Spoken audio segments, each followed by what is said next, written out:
新闻一开始，先来关心去年4月莲花食品的彰化厂大火，造成9个人死亡。这阵检方已经尽早结束，因为电工厂的消防编组有哪无力，平常时的消防演练嘛无做甲够。检方是依照职业安全法，佮过失致死等罪嫌，甲公司佮有厂长等3个人提起公诉。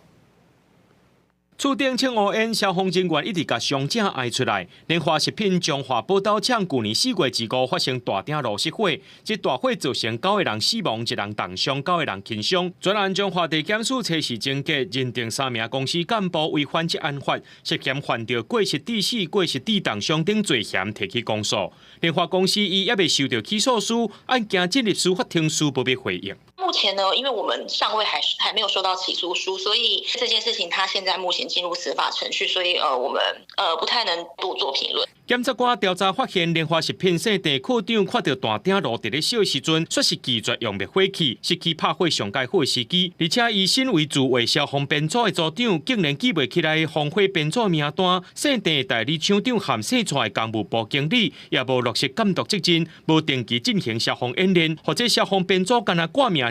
地属火灾时阵，全部无应变能力。员工平日未落实消防训练、应变及演练，致造成多人死伤。检察官侦查终结后，认被告等人涉犯职业安全卫生法及刑法过失致死、过失致重伤等罪，提起公诉。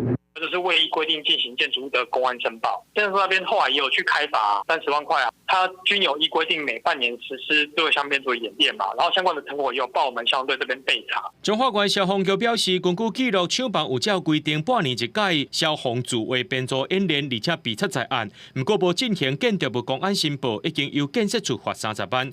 莲花食品公司表示，干部并无拒绝使用灭火器，日后伫法庭会表达意见。记者综合报道。来看这。